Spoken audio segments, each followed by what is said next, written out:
Hi folks, I've taken a look at the paragraphs that you've crafted from last week, right, the first few paragraphs for your project, and I've noticed a few things. So I want to clarify a few points so that as you put together your rough draft this week, you feel more confident about what you're doing. So there's three things I'd like to address. I want to review the thesis statement work from last week. I want to talk about this pattern of organization, and then I want to give you just a couple of ideas to consider as you start to put the rough draft together. First, one big thing that I really want to emphasize is the work that we did with the thesis statements from last week. Now, I asked you guys to take a look at the thesis statements and to really look for the logical relationships between claims. And a lot of you did that really well when you provided your writing journal from last week. So I like that you guys are seeing the logic between these claims. But there is a little challenge that I've seen, and really that is that the thesis statement is coming at the end of these projects. And so what I mean is that this logical relationship between all of these claims, this isn't something that you start with. This is actually where you end up. And so what I've noticed in some of the draft materials this week is that some of you in your first paragraph, you actually start to give me a thesis.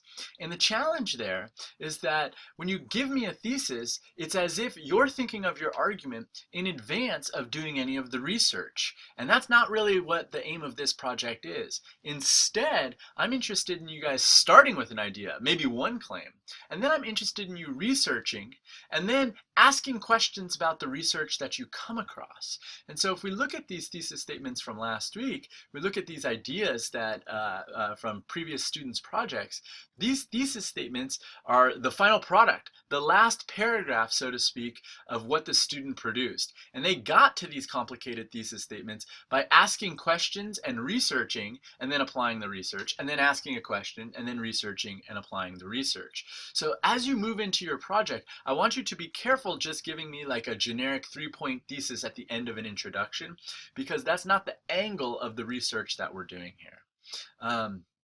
And that leads into this conversation about the organization of your paper. On the home page, I gave you this, where you have an intro and then this pattern of question, research, application, question, research, application, question, research, application. And this really is what I'm interested in with regard to the overall organization of your paper.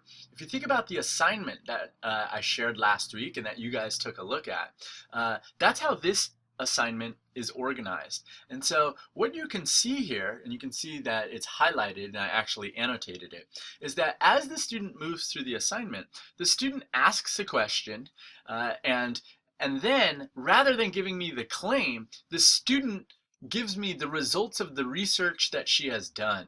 And so we have a question here: why is it that we continue to watch those extra 2 or 3 episodes that we know we shouldn't have watched? And so the student isn't now just making this proclamation, this is what I believe. Instead, the student is going out researching and finding some interesting research that gives an angle. So the student provides us an overview of the research here, and then the student applies that research back to Netflix. And so that's what I'm getting at when I give you this pattern here.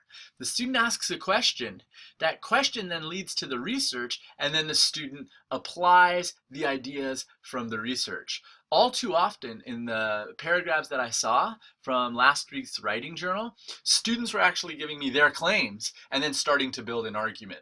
And as much as that is a very valuable skill, it's not the skill that we're trying to sharpen here. Instead, I want people to be able to move beyond their echo chambers. I want people to start to think about complex ideas that they haven't thought of before. So you're not bringing a ready-made argument to this paper, you're actually discovering the argument as you go through the process of researching.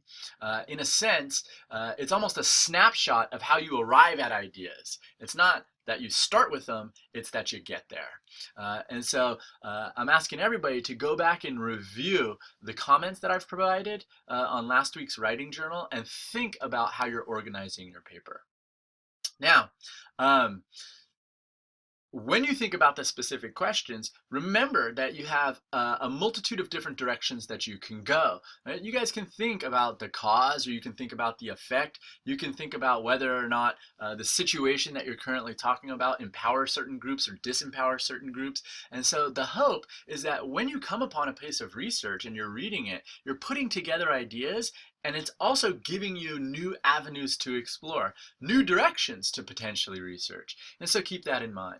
And when we think about the research and the application, I really want you guys to provide an overview of the research that you bring in and then do the application. So I don't want people to just kind of cherry pick a piece of evidence in order to support a claim you have. Instead, I want you to provide me almost a summary of what the article is about and then apply the interesting concepts to the artifact that you've chosen.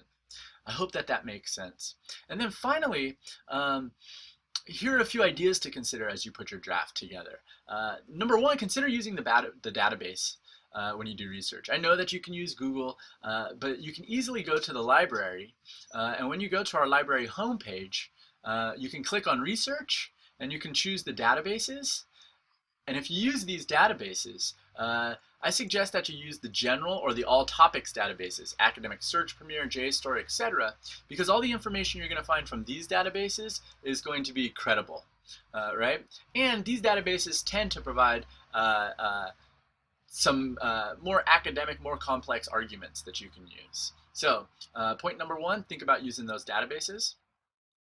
And then point number two here, and this is a big one, is when you guys do the research for your project, I want you to think in two ways. Number one, I want you guys to think that, yeah, you know, you've got to do the research of your artifact and find out information specifically about the artifact. But you also want to think about the concepts and the ideas that swirl around your artifact. So I've given you an example here. If you're doing YouTube, maybe you want to start by researching the history of YouTube. So you have search terms like history and YouTube. But as you start to read about that, and as you start to think about how YouTube operates, maybe you start to think about distraction. And so now you're researching an idea like the culture of distraction. Notice that if these are your search terms, you're not going to necessarily find any information specifically about YouTube. But now it's your job to apply the research articles that you find here to your artifact of YouTube. And so if you look, we've got some research where the name of the artifact exists, and we have other research where concepts that swirl around your artifact exist. So keep those two ideas in mind as you start to do the research for your project. I've given you another example here. If you were doing Adderall, you could do Adderall and addiction, but then you could also think about students and increased pressures, right? Because you could start to build a case or apply some of the research you might find from this article to the artifact of Adderall.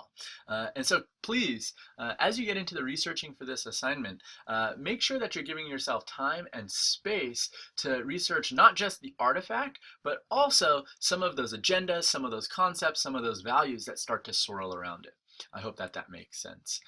If you have any questions, let me know. Take care.